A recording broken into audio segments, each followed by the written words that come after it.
Salut à tous. Aujourd'hui, ça va être une vidéo très spéciale car ce n'est pas une critique de film que je vais faire, mais plutôt mon classement des tops et des flops des films que j'ai vus en 2019. Je suis très content de faire cette vidéo parce que ça me fait vraiment plaisir de faire le bilan de tout ce que j'ai vu en 2019. Il y a eu des merveilles comme des merdes, en passant par des films passables. Et étant donné qu'il est de tradition chez YouTube de proposer des classements de top et des flops de chaque année qui se termine, je me suis dit, pourquoi j'aurais pas droit? Et en même temps, ça me permettrait de faire un point sur tout ce que j'ai fait cette année aussi. Et en même temps, ça me permettrait aussi de faire un bilan sur mon expérience sur YouTube, qui est certes une expérience très courte, mais c'est un peu plus complexe que ça. Alors voilà le topo, il y aura une vidéo qui sera consacrée au flop 2019, genre du plus passable au pire, de mon point de vue, et ensuite une autre vidéo où je vous parlerai de mon top 10 des films 2019. Une fois plus de manière subjective. Du coup, les deux classements en question reflètent seulement mon avis et uniquement mon avis, qui n'engage que moi, mes goûts et mes expériences personnelles sur le cinéma, mais aussi dans d'autres types de médias. Et surtout, ce seront des classements auxquels vous ne serez sûrement pas d'accord. À ce moment-là, c'est à vous de jouer sur les commentaires. Mais avant de commencer ce flop 10,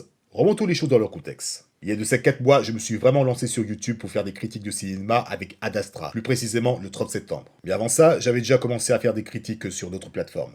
Instagram.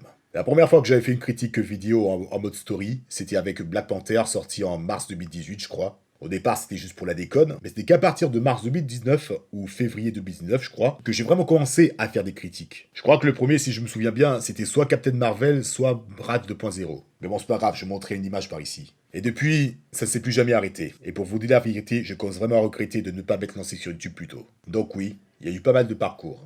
Par contre, attention, le but des vidéos que je vais vous faire ne consiste pas vraiment à répéter tout ce que j'ai déjà dit dans les critiques qui sont consacrées. Il y aura même des films auxquels je n'aurais pas parlé dans mes vidéos, je préciserai de toute façon. Donc, sans plus tarder, nous allons pouvoir commencer ce classement de mon flop 10 des films que j'ai vus en 2019. Alors installez-vous confortablement, et on y va. Numéro 10, Chambre 212 de Christophe Honoré. Alors celui-là, je l'avais vraiment hésité à en faire une vidéo, mais je sais pas. J'hésite entre le fait que le sujet est assez délicat, genre la tromperie c'est mal, ou même le personnage principal, Maria, interprété par Chiara Mastroianni. Mais rapidement, je vais vous faire un débrief de l'histoire. Maria, professeure de fac de droit âgée d'une quarantaine d'années, se donne le luxe d'avoir des liaisons extra-conjugales avec ses étudiants et d'autres jeunes mecs. Son mari Richard finit par le découvrir, et suite à leur inévitable dispute, Maria s'installe dans l'hôtel situé en face de leur immeuble, afin de réfléchir à propos de l'avenir du couple. Déjà, parlons du titre de ce film. Le numéro 212 fait référence à un article du Code civil, stipulant, je cite, que les époux se doivent mutuellement respect, fidélité, secours et assistance. Ce qui est totalement ironique parce que c'est exactement le contraire de ce que fait Maria. Et c'est justement ça le problème. Cette femme a carrément couché avec des mecs plus jeunes qu'elle. Bon, ça encore, je peux pas le juger parce qu'il y a des mecs qui rêvent bien d'avoir une relation comme ça. Mais par contre, ça fait 20 ans qu'elle fait ça sous le dos de son mari. Et lui-même, il a su ça que 20 ans après. Bon, quelque part, je comprendrais que dans une relation de couple, c'est un peu lassant d'avoir tout le temps les mêmes routines.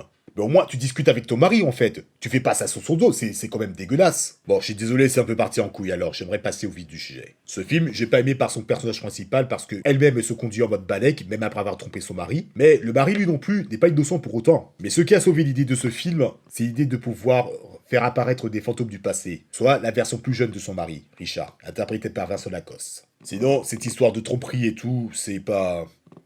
Je sais pas, je peux pas juger parce que Maria a quand même des désirs que son propre mari ne pourrait pas assouvir. Et puis, c'est bon, Vincent Lacoste chic de s'attirer des cougars à l'écran. Déjà, dans Victoria, le mec réussit à se taper Virginie Fira. Et aujourd'hui, c'est Chiara Mastroianni. Je sais pas comment le gars réussit à avoir des rôles comme ça, mais... Franchement, chapeau, hein. Bref, Chambre 212, une bonne intention de réalisation, une assez bonne démarche artistique, mais un personnage ainsi que des situations qui me laissent un peu indifférent. Numéro 9, Le Roi Lion de Jon Favreau. Comme je l'ai dit, je ne vais pas répéter tout ce que j'ai dit dans la critique qui lui est consacrée, qui est disponible sur Instagram, mais on est tous d'accord que c'est un remake Disney qui ne sert absolument à rien. Malgré que la réalisation soit de très bonne facture, c'est carrément une repompe du dessin animé original. Presque toutes les scènes, je dis bien presque toutes, ont été retranscrites de manière réaliste. Sauf que là, ça marche même pas. Déjà, rien que de voir les chansons, c'était carrément indigeste. Encore une fois, le doublage français est merdique. Il n'y a rien de nouveau d'introduit dans le scénario. Bref, un remake inutile, de la même manière que le livre de la jungle. On peut quand même lui accorder que le combat entre Scar et Simba soit plus intense, car plus réaliste, encore une fois. Le passage où Timon et Pumba chantent « Le lion est mort ce soir », je l'ai préféré à la version originale. Mais ce film, à moins de nous proposer d'autres choses que des remakes à la con qui se contentent de repomper tout ce qui a été fait auparavant, désolé, mais je pourrais pas approuver celui-là, malgré quelques points positifs que je lui ai accordés, ce qui a valu sa 9ème position du classement. En d'autres termes, vivement Mulan. Numéro 8, Terminator Dark Fate de Tim Miller. Alors pareil, celui-là, je vais pas m'attarder parce que j'ai déjà fait une vidéo dessus. Tout ce que je peux vous dire, c'est que ce film, c'était une grosse déception. Déjà parce que c'est James Cameron qui a écrit le scénario. Je vous rappelle que c'est le créateur des 2 premiers films. Mais en plus, ce film a littéralement bousillé tout ce qui a été fait dans les 2 premiers films. Par respect pour ceux qui l'ont pas encore vu, et je vous garantis, vous n'avez rien raté. J'ai osé éviter de vous spoiler, mais je trouve que le traitement des personnages, surtout de Schwarzy, ne m'a vraiment pas plu du tout. Le seul point positif qui a sauvé ce film, c'est le concept du personnage de Grace, ne serait-ce que pour l'interprétation de ce même personnage. Mais en soi, le film, la réalisation, c'est carrément un copier-coller des 2 premiers épisodes. Sans compter que les mises en scène sont vraiment brouillons, la fin du film c'est du déjà vu. Bref, je vais pas m'étendre là-dessus, ce film c'est une véritable déception. Et franchement, vous n'avez rien raté pour ceux qui l'ont pas encore vu. Voilà. Numéro 7, The Dead Don't Die de Jim Jarmusch. Ok, celui-là, c'est un peu spécial. Présenté à la compétition officielle de Festival de Cannes, ce film est une comédie horrifique, qui raconte en gros l'invasion des zombies qui ont une certaine particularité. Genre, avant l'instant même où un mec se fait mordre par un zombie, une fois infecté, il répète constamment ce qu'il faisait en fait. Je sais pas, le film avait la chance de proposer un casting de choix, genre Adam Driver, Bill Murray, Danny Glover, même The Weather est dedans. Mais je sais pas, les personnages sont totalement cons. Et même s'il y a 2-3 blagues qui m'ont plu dans ce film, la majorité n'est pas drôle du tout. Bref, je vais pas tout énumérer, je pense que j'ai dit les mêmes choses que j'ai dites de la critique qui est consacrée, genre la critique où il y a où j'ai critiqué 3 films en même temps. Mais encore une fois, une comédie horrifique qui m'a laissé indifférent. Voilà.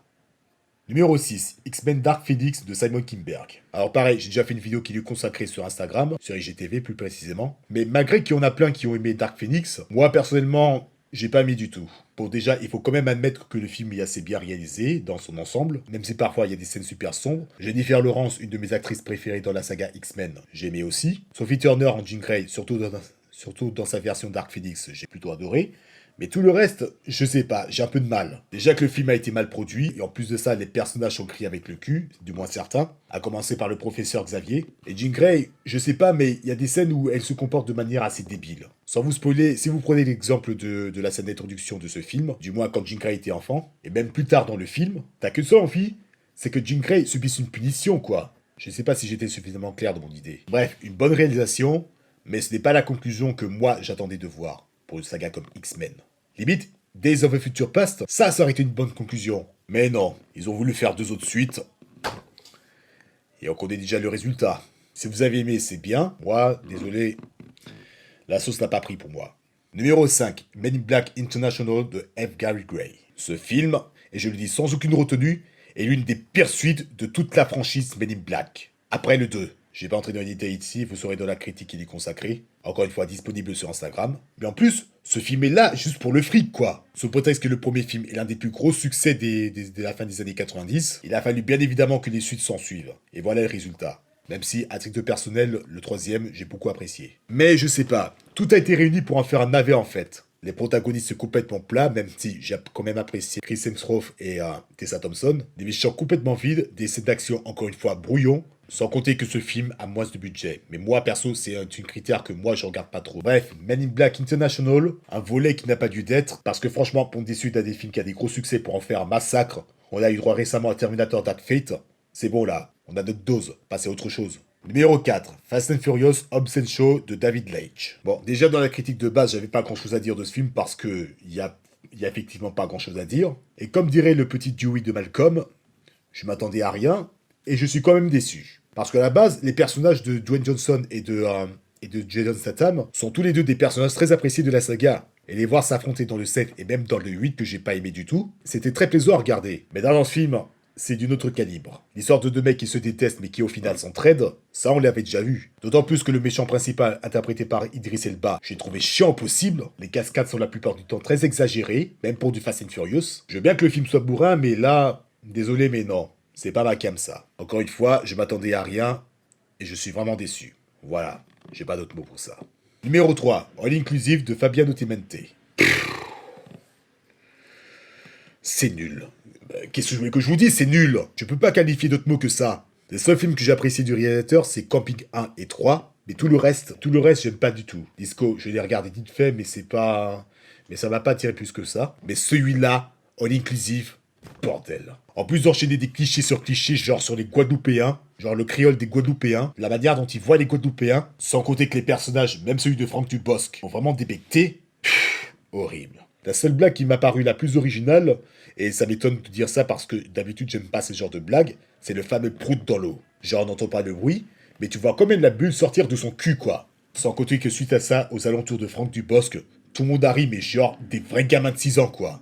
Bref, des vannes de merde, des personnages écrits avec le cul, et surtout des clichés forcés sur la culture antillaise. Ciao! Numéro 2, Cimetière de Kevin Koch et de Dennis Widmeyer. Là, niveau pire film, on commence à toucher le fond. Si vous me suivez depuis assez longtemps, vous savez déjà que les films d'horreur, je les ai en horreur, lol. Mais en plus, ce film-là réalise l'exploit de présenter des personnages complètement débiles. Et excusez du peu, mais genre, tous les personnages sont vraiment débiles. Si vous voulez savoir pourquoi, regardez la vidéo qui lui est consacrée, qui est disponible sur Instagram. Encore une fois. Sérieusement, j'ai jamais vu un seul film où j'avais qu'une seule envie, c'est que tous les personnages crèvent. Tous. Genre, c'est quoi les synopsis? Genre, une gamine est tellement curieuse de voir un cimetière d'animaux. Du coup, ils font la connaissance d'un certain voisin. Le chat de la famille se fait écraser. Et pour faire plaisir à la fille qui avait de l'affection particulière pour ce même chat, le voisin décide de lui présenter le cimetière où tu peux atterrir les êtres humains et même les animaux morts afin de ressusciter sous une autre forme. Déjà, ce concept-là, j'ai du mal à comprendre. Si tu comptes avec ça des jumpscares totalement inutiles, bref, j'ai pas toujours vu le film original de 1989, soit l'adaptation cinématographique du bouquin de Stephen King, mais je suis sûr que celui-là, bien que j'aime pas les films d'horreur, celui-là serait beaucoup plus appréciable que l'autre, et qui a des situations beaucoup plus logiques, voire 1000 fois plus logiques que celui de son successeur. Bref, ce film, c'est le pire film de 2019 pour moi que j'ai vu, mais franchement, c'est que dalle en comparaison de ce qui va suivre. Et le grand gagnant de ce top 10 des pires films de 2019, j'ai nommé Cats de Tom Hooper. Étant donné que ce film est sorti à Noël, donc j'en ai jamais parlé auparavant, donc cette vidéo en est l'occasion. Cats, c'est à la base une comédie musicale produite en 1981 à Londres. Il a été un tel succès commercial qu'il en a produit en tout à peu près 6000 représentations. Ce n'est seulement qu'en février 1989 que la pièce a commencé à se produire à Paris, au Théâtre de Paris précisément. Il y a eu des projets d'adaptation en film d'animation en 1996, mais ça a été malheureusement annulé. Et aujourd'hui, c'est Tom Hooper qui s'est occupé de l'adaptation cinématographique. Alors, si l'idée de base était partie d'une très bonne intention, ce film, à l'exécution, il est foireux, à tous les niveaux. Je ne comprends pas le fait que les comédies musicales, c'est pas vraiment mon fort, c'est de loin ma tasse de thé, à l'exception de Dreamgirls, et surtout La La Land. Mais là, Cats représente exactement tout ce que j'aime pas dans les comédies musicales, à savoir des chansons à tout azimut.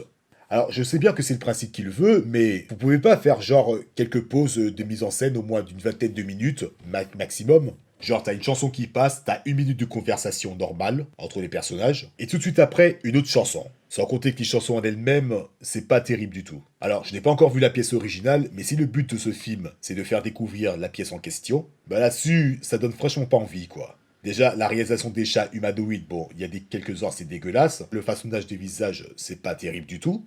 Mais en plus, la main humaine est littéralement visible. Quitte à vouloir faire des chats anthropomorphes, autant y aller à fond, quoi.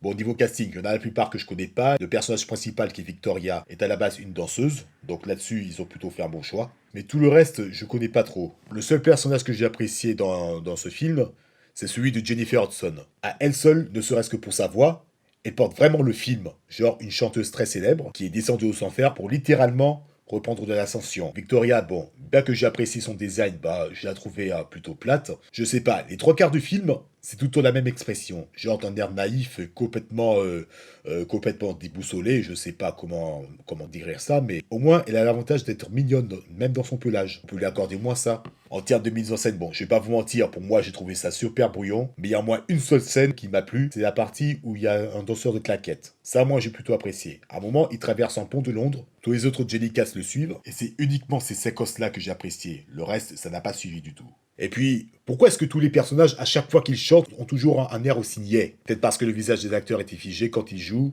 ou alors c'est peut-être moi qui m'y connais que dalle en comédie musicale. Bref, franchement, il n'y a rien d'autre à ajouter au sujet de cet immonde tabou. C'est juste nul. Et moi, je n'ai plus aucune envie d'en parler davantage. En plus d'être inutile, c'est niais et complètement insipide. Ce n'est rien d'autre que du courbouillon à la sauce de merde comme personne n'aurait goûté. Voilà. Ok, je pense en avoir suffisamment dit pour aujourd'hui. Donc voilà pour mon top 10 des pires films de 2019 que j'ai vu, moi, personnellement. Dites-moi donc en commentaire quel est votre flop 10 des pires films de 2019. Et quant à moi, je vous retrouve demain pour une autre vidéo, mais cette fois-ci consacrée à mon top 10 des films favoris sortis en 2019. Voilà, ciao.